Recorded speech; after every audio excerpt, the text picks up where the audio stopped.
And we turn our attention this hour to Edo State, where party politics, power alignment, and battle ahead of the 2027 election is now in top gear. Like other chapters of the APC, Edo State has just concluded a state congress in the state capital, returning Jared Tenebe as substantive chairman of the party, in what party leaders now describe as an affirmative congress. Most executives emerged unopposed, a move the party says signals unity and consensus. But beyond the optics of internal cohesion, serious questions now trail the political atmosphere in the state, from allegations by the African Democratic Congress over attacks on the Secretariat to the controversy surrounding the attack on Peter Obi during his visit to Edo. There are also concerns about how open the state remains to opposition politics. There's also the bold declaration that is back in the news, where Governor Okpebholo did say that he would resign if President Tinubu fails to win re-election in 2027. Is Edo consolidating politically or polarizing? Let's talk to the Deputy Governor of Edo State, Dennis Idahosa.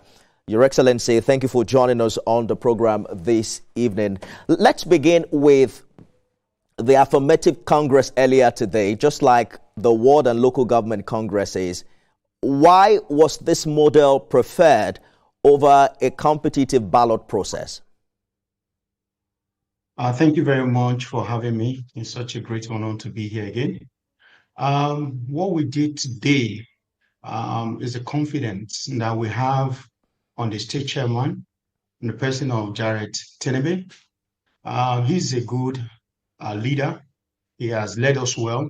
As you can, if I refresh your memory, in 2024, Jared Tenebe was the acting chairman of our great party. He led us to victory from opposition, and now we are the ruling party. Such person that has been faithful to the party, that have shown a very firm leadership attributes and qualities. Such person, now that we are in power, I think is the right thing to do to ensure that he has the firm leadership that he has shown to us in the past, and we trust him. We have confidence in him. Not just him, the executive governor of our dear state, distinguished Senator Monday Okpebholo, has shown a good leadership to all of us and all the critical stakeholders across the state. Because of his style of leadership, he's been able to bring everybody together. That's why there was the Congress was seamless. It was successful. There was no single rancor. Everybody were happy in supporting Jared. Mind you, our party constitution is clear. When you have occupy an office for 2 terms, which is 8 years, you don't have the opportunity to run for that position again. And Jared has been there in acting capacity. So the party thought it wise to come together and support him unanimously. That's what happened today. It was a seamless exercise, and everybody left the venue extremely happy. So most executives returning unopposed. Critics argue that when everyone runs unopposed, it also means that perhaps there's a tight control on the way things are run within the party. How do you respond to those who say internal democracy within the APC in Edo appears tightly managed? No, that's not true. Everybody had the right to contest. The contest was open to everybody, but because of the kind of leadership Jared Tenebe and the governor has exhibited in our state, everybody felt like we want more unity, we want more strength, and we want more cohesion within the party. And Jared is the right person that we all should support as a chairman. In case, let me also bring it to your notice that you don't change a winning team. Jared led us to victory, and it is wise for the party to come together and support him. Because mind you, we have election, in 2027, as you can know, based on the timetable of the INEC, 2027 January, I believe on the 16th, that's when we have presidential and national assembly election.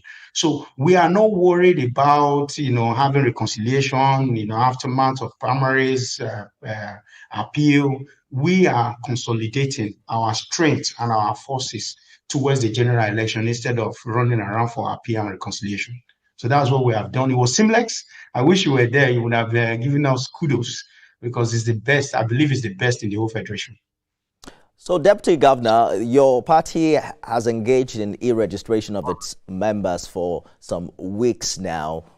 What's that like? What figure is the APC working with ahead of 2027 in Edo?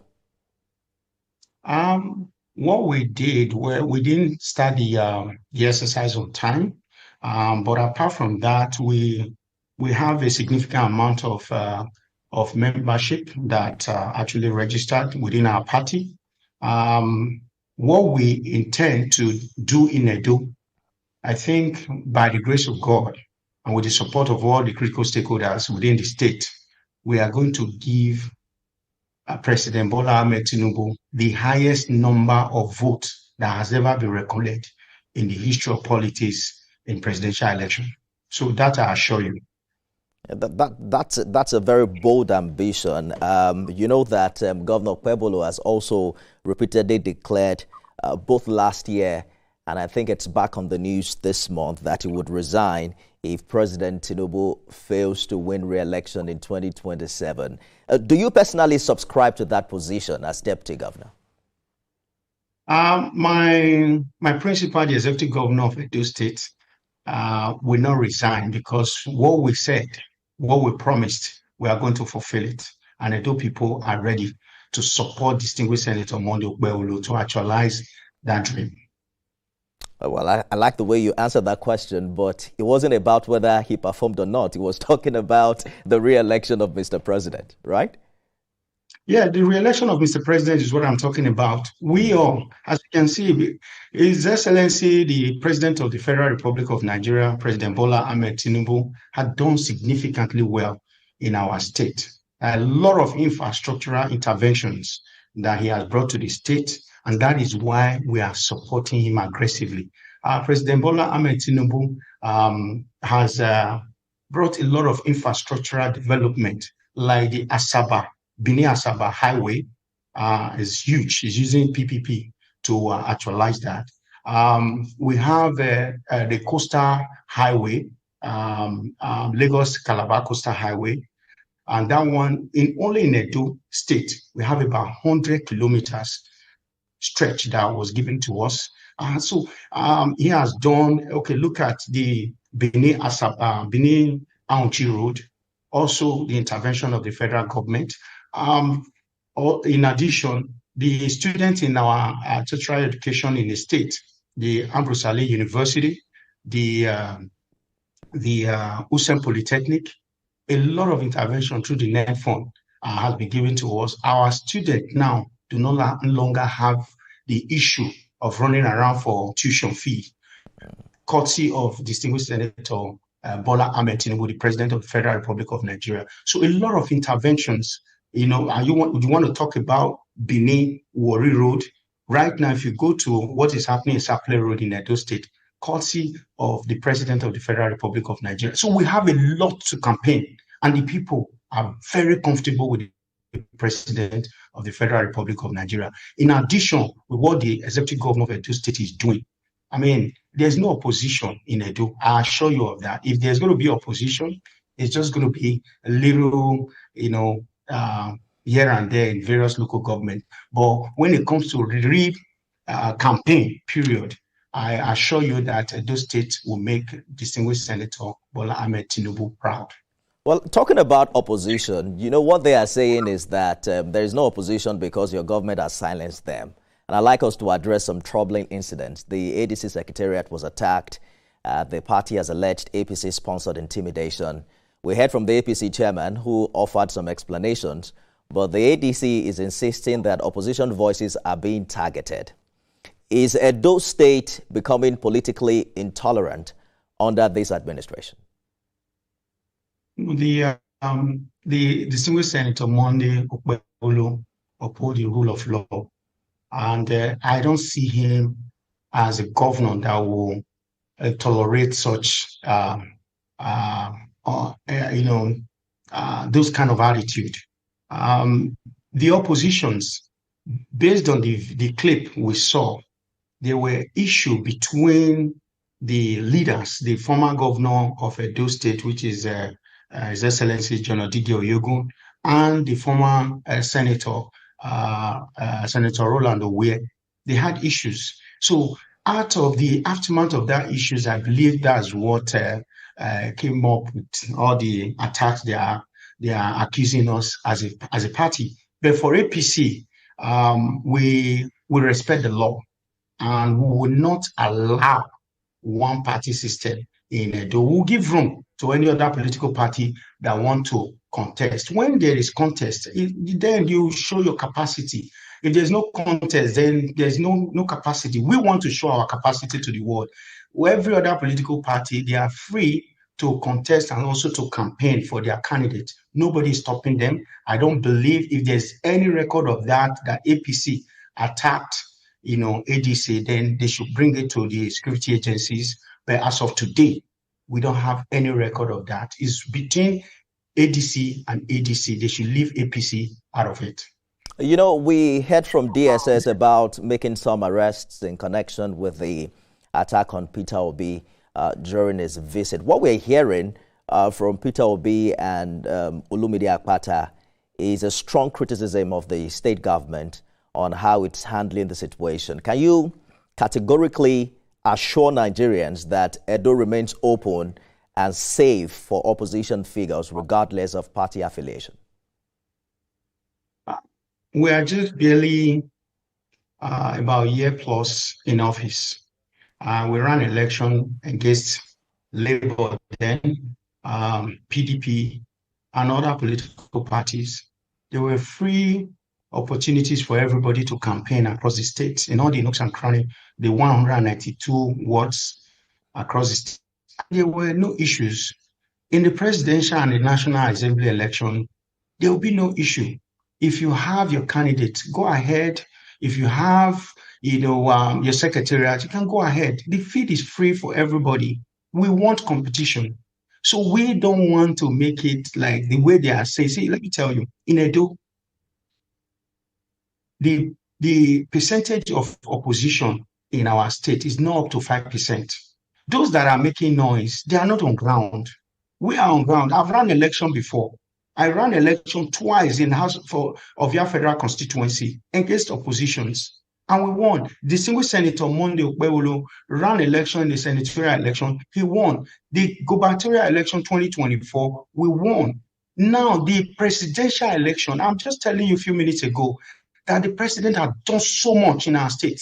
And coupled with what the single Senator Monday Okpewolo is doing in our state, first flyover since 1999, or even since the inception of politics in Edo State, is being built by the single Senator Monday Okpewolo. A lot of policies and programs that he has brought to our state. We are happy. I get the narrative, Deputy Governor, on what you consider the achievements of your administration. But there have been past remarks suggesting that political figures should notify or seek approval before major visits. Is there any formal or informal requirement for opposition leaders to clear visits with the state government ahead of 2027, or is Edo an open democratic space? Edo has always been an open democratic space, and will always remain under distinguished Senator Monday Okpewolo. Power is transient. What we use today, the kind of democratic space we encourage for all political parties to play their politics. Tomorrow, God, by the grace of God, will remain in power. Tomorrow, opposition can also use it against us. So we'll always ensure that there is open opportunity for every political parties to play their politics. So for us, we are not stopping any opposition, including especially the ADC that is fond of making a lot of noise and accusation against the state government. The governor that I know is a peaceful and people-oriented governor. it gives opportunity to everyone to excel, including opposition party. So if they don't have money to rent or to lease their secretariat, they should take the governor out of it or the state government. We are open to engage everybody in the campaign process, and campaign has not started. They should play their politics in line with the rules. Deputy Governor, just for clarity, are you saying that the opposition does not need to get any clearance from the state government before coming into Edo to campaign or engage politically, as against what we heard the last time?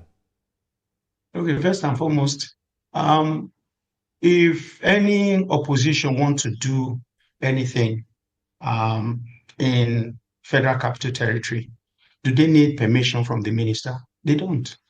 It's free. Just like in Edo State and any other state across the federation, the freedom of movement is always guaranteed. So nobody is restricting any other political party not to practice or do their campaign activities. When the campaign starts, you will see it will be free for everybody. And if they want to have their meeting, it's also free.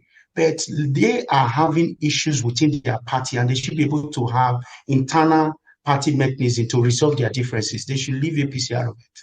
Let's talk about resignations, reports of resignations from Governor Okpewolo's cabinet ahead of 2027, a couple of them that we're monitoring. What do you think is happening here?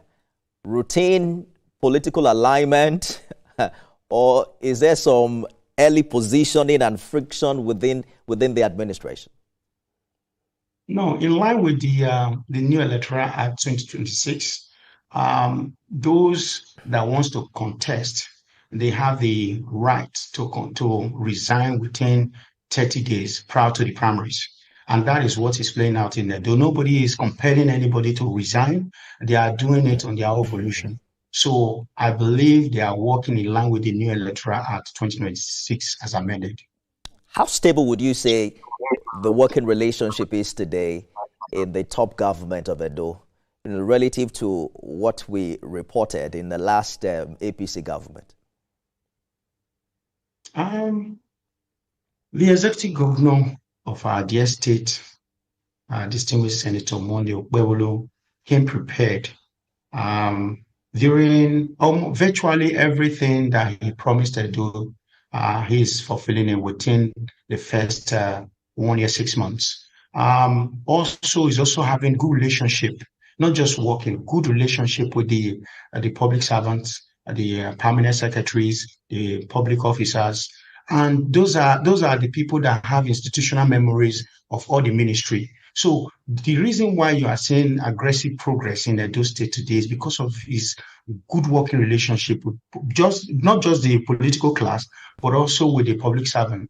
And I believe and I know that is why you can see this a very aggressive and massive development that we're seeing in Edo, because they brief him almost every day. And apart from that, the traditional institution, compared to the previous administration, it has a very robust relationship with all the traditional institutions across the state. We, the political class, I am his deputy, and he sees me as his, younger brother, and I see him as my, elder brother. So the kind of relationship is symbiotic, is unique, and that is what we were praying for, not unlike the previous administration where we were seeing in a bad light almost on a daily basis across the globe. But this time around, all we hear is good news upon good news in Edo. Just a few weeks ago, His Excellency, through the local government, the local government actually procured 54 breeders, payloaders, and also tippers to work in all the rural roads across the state. That has never happened in the history of the state. As we speak, everything is happening simultaneously. All the local governments will now have access road to bring out our farm produce, and a lot of development is going on in the state. And that is what we prayed for.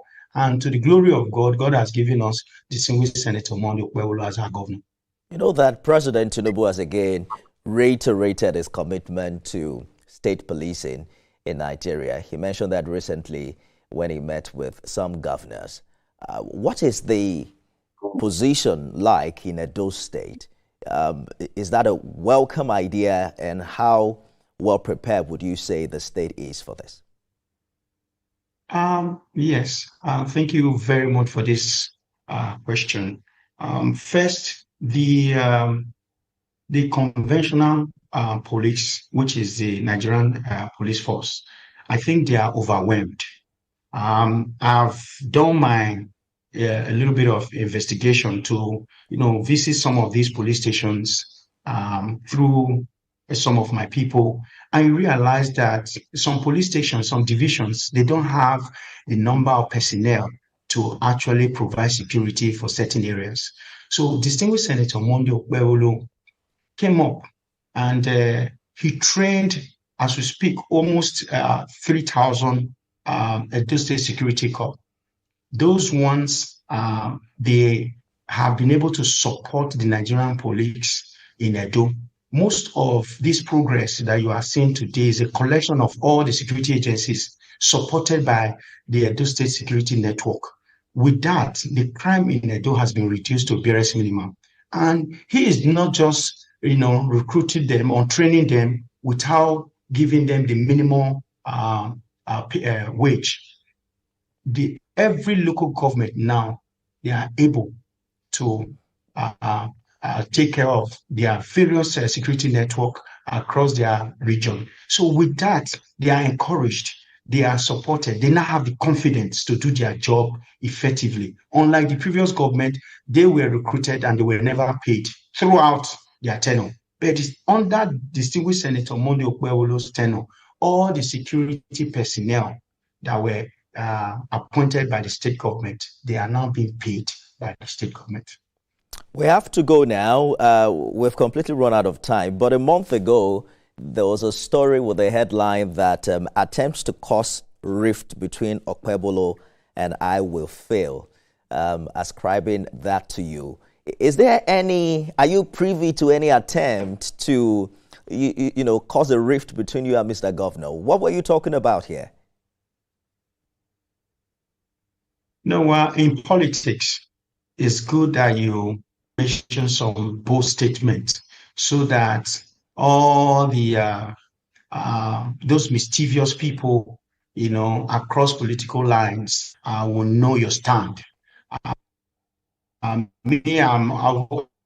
always been an outright man, very straightforward. So I needed to say it on camera. The governor is 100% and it cannot be compromised. And ever since I said that, every oppositions and noise and mischievous enemies, they have shut their mouth completely, and we are at peace. And there's no dispute, no rancor, nothing between me and my principal. We are working together for the interest of Edo State. Good place to leave it. Deputy Governor, Edo State, Dennis Idahosa, thank you so much for talking to us on Beyond the Headlines.